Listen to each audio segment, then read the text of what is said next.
Welcome to another episode of the Headlight Restoration Pro, where on this episode I'm going to explain to you and show you why my method and why dry sanding, and specifically a side effect or a derivative of dry sanding, makes my headlights look like this.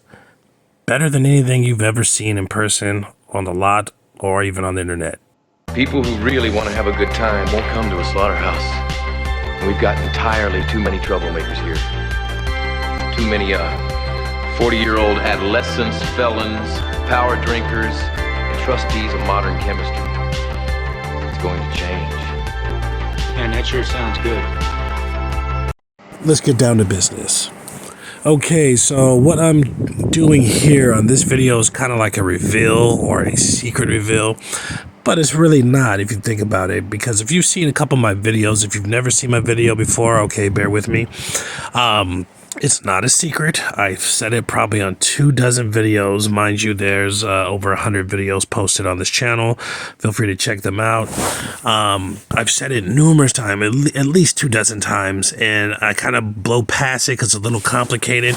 But one of my attributes to making headlights look like these, and I say, you know, it's probably 60% of the equation, believe it or not, why my method is so successful and why dry sanding is so successful, okay? But first of all, my method, okay, because my method involves a lot more than just dry sanding. But the element or the derivative of the dry sanding, what I'm talking about on this video, okay? And that is heat, the element of heat. When you are a wet sander, meaning you do nothing but wet sanding, and sanding as well. Spray a light, you are lacking essential and much needed heat. Okay, these headlights were birthed in heat. Okay, they were made in heat. They passed through heat. You know, a heat structure or a heat process, like at least about 3 times before they're even finished being made. When I say heat, I mean hundreds of degrees, okay? Now check this out. You're going to see this here. Let me play this little excerpt here. You might have seen this before. How headlights are made from the factory. Injection molded plastic injected into these forms and pressed into the shape of the headlight. Once that's done and cooled, it is wiped down with a sterile cloth to prevent static cling, or aka dust, sticking to the light. Then it is sprayed with a UV clear coat at its clearest point, crystal clear, not foggy, just like the Headlight Restoration Pro does. Check this out. Crystal clear perfection before you spray it. Never ever depend on the clear coat for your clarity. The reason why is it's not going to look as good. Also, you are damaging, or better yet, hindering your light output, meaning that your light will not escape correctly from your headlight. It'll be refractured and diminished, more than likely losing dozens of yards of light visibility at nighttime, besides not being as clear as looking good as in appearance. If you want to be on the upper level of headlight restoration, spray your headlights crystal clear, exactly how the factories do for vehicle safety and standard. Don't do it when it's a foggy mess for cheap thrills. Don't be a headlight zero, be a headlight hero. And subscribe to this channel to learn more things like this. The future of headlight restoration. Perfect. Okay, so with that being said, as you saw, the plastic is liquefied, okay? After it goes through a distillery process, because it's made out of, believe it or not, this polycarbonate is made out of oils and hydrocarbons, fuels, whatnot, similar to diesel, very similar to diesel fuel and petroleum and stuff like that is what they come from. And it's a distillery process that almost looks like alcohol being made, and they get these pellets, and then, you know, that's a heat thing right there, and it's done through heat. And then they cools off. They get these little pellets and the little granulates or whatever, and then they put them in a crucible or a cooker, and they cook them and melt them down. Do you know how loose and hot these have to be injected into a mold? Okay, I'm talking hundreds of degrees. Okay, and then they are even in the mold, they're heated. while being pressed. Okay, that's how they come out crystal clear. They're birthed in heat many different ways. Okay, just like I'm showing you this, and that P500 there was producing a lot of heat. Okay, if you did it on your hand, you couldn't stand it. Not just, you know, because the friction, because of sandpaper would tear your skin open, right? But if you didn't tear your skin open, you would, you know, you couldn't stand it because of heat. Okay, if you held this in one spot, you know, for maybe, primarily the 500, but mostly any kind of sanding grit. Okay, the more coarse, the hotter it will get. Okay, so the P500 gets hotter than the 800. But if you were to hold it in one place on this headlight, and you were to do some kind of temperature gauge or something, you would probably get a couple hundred degrees. Thinking 200 plus maybe. Okay, if you have too much heat, it burns the headlight. If you don't have enough heat, it will do the opposite of burning the headlight. What is the opposite? It will not give you the proper clarity. Okay, this is why my headlights look so amazing. This is why my headlight restorations come out so amazing. Okay, it's one of the reasons. It's one of the huge factors. Okay, let's get away from the consistency and all this stuff like that. We're just talking about the heat. The heat is one of the deciding factors of why my headlights come out so clear and why they function at over 100% capability. Okay, when you say, how do you have something over 100%? It's possible. Okay, if you think of 100% as when the factory makes the headlight, how they perform. Okay, and then you think of the, if I do what I do and it makes it perform over factory spec, what is that? Yeah, 110%. Mathematically, it's an estimation. Okay, so with those grits, even the hand sanding produces a certain level of heat. And these different tempered heats are conditioning the surface of the headlight. Not only the surface of the headlight, the entire headlight through and through. Okay, it's a tempered effect of heat. Okay, especially on this stage here. Now, as I said before or earlier and many other times, 1700 RPM is really, really freaking hot. That's one thing.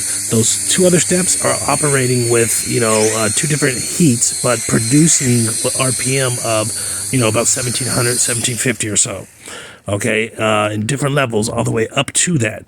When you're doing this polishing step with my method, with a certified polisher that produces these levels of RPM, you're producing a dramatic amount of heat. Okay, imagine how hot 7,000 RPMs are. This one would not tear up your skin, okay, because it's not coarse, it's not sandpaper. It would burn the shit out of you. If you've ever hit yourself with this polisher like I've had 3rd-degree burns because this polisher hit me for a second. Okay? For a second. That's how hot it is. It's hundreds of degrees when you're doing this focused on different spots. And this is how you get this level of clarity. This one looks a little different because it has the black insides, but look at the level of clarity. You're going to see this whole video coming up sooner or later. I just stole it from a video I'm going to be making. But heat is a deciding factor. And I know a lot of people, I've had it one guy, heat, there's no heat in a headlight. Heat doesn't matter to a headlight. And it's like some people just can't envision it or understand the science. Even right now, there's things like molecular friction that I'm not going to get into, different things like that, that is just too complicated for this channel, but I have this in my mind. I know of these things. It's basically the molecules of the sandpaper rubbing against the molecules of the plastic, and they have a heat transfer. Both of them get hot and lock in heat. Polycarbonate is highly, or any plastic is highly reactive to heat and friction. Okay, they just, it does a lot of different things to them. And a lot of people are going to say, oh, it's just melting the headlights, but it's still clear, right? Okay, so that's the point of it. It's reacting to the heat. Now, this is extreme heat. This is a little torch lighter, okay? I got specifically for this a couple months ago. It only has a little bit of fuel in it, as it came with like a butane or whatever, but I blew it up on this test anyways, using it too much, too long or whatever. But as you see, Look at that. Imagine that. Do I know what I'm talking about or what? Look at that. Is it turning clear in certain spots? Now, this is too much heat. This is not so much of a tempered heat. So what I mean by tempering is when you see those blacksmiths making swords or different things like that, or when anybody is making a tool that's supposed to be forged strong, they use a tempering process. It heats up, it cools off. It heats up, it cools off. It makes it strong or whatever. In terms of polycarbonate, okay, if you didn't do that, it would just break or whatever. In terms of polycarbonate, the tempering effect has a clarity effect to it. Okay, that's why it's like P500 is getting really hot in those areas and those spots. I touch every inch of that surface of the light. It's getting hot. It stops for a minute, it cools down, wipe it off, and then I hit it with the P800. It's getting hot again. It's getting hot again. Boom, boom, boom. I hit it with the 3000. It's cooling off, this and that. Dry it off, and then I hit it with the Queen Mother, the 7800 RPM from the polisher, which is hitting even more heat up in it. And at that point where you see the ultimate clarity come through, and that's from a couple different reasons, but one of the main deciding reasons, 50% of that equation, is going to be the heat. Okay, the other ones is going to be like it's knocking down caverns. If you think of like a mountain getting leveled and it being flat land or whatever, but we're not getting into that right now. It's predominantly a heat issue. Okay, and I'm showing here, and I'm gonna have to adjust the light. If you can see in that area right there, look at it getting clear. I'm trying to adjust my distance because this thing is like a little rocket engine or whatever, and it's kicking off too much. You can see some spots like that where I'm staying too long. You get burned, and it has to be the right temperature or the right level of heat. It can't be an excess, it can't be under. Under won't do nothing, over would be too much. Okay, so we're gonna switch this around so I can get you get a different angle so you guys can really see what I'm talking about.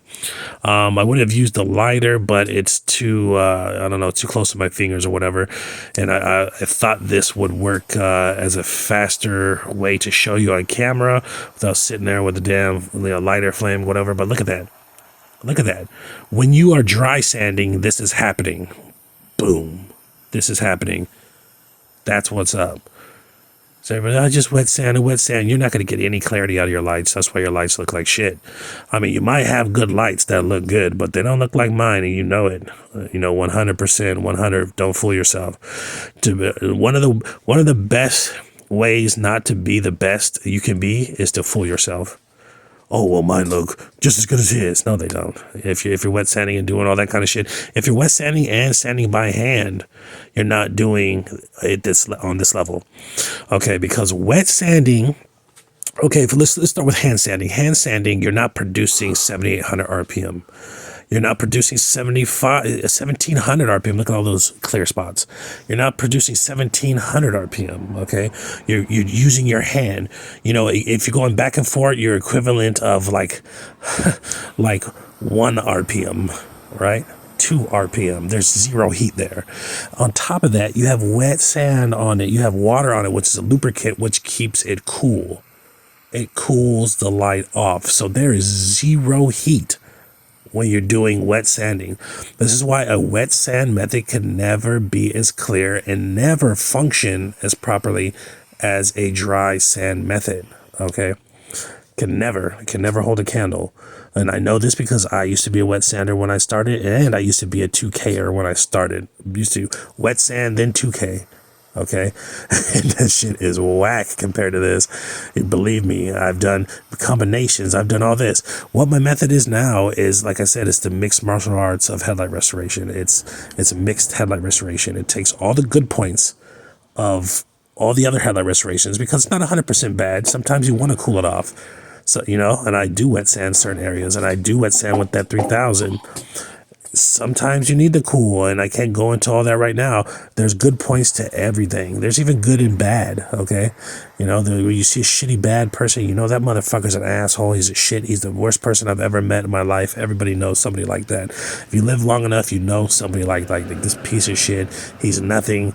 He's the worst person I've ever met, but yet, if you had to, you could say something good about him. There's a good quality aspect about him.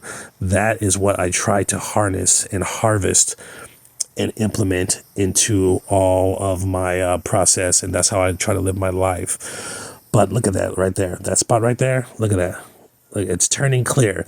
And this headlight's really not even that yellow. This is just a little test light I did with the WD-40 and all this shit, right? If it was a really yellow light, a really messed up light, you would really see how clear it became, okay? You would really see some crazy shit. It would, everything would be yellow, foggy, and those spots would be yellow.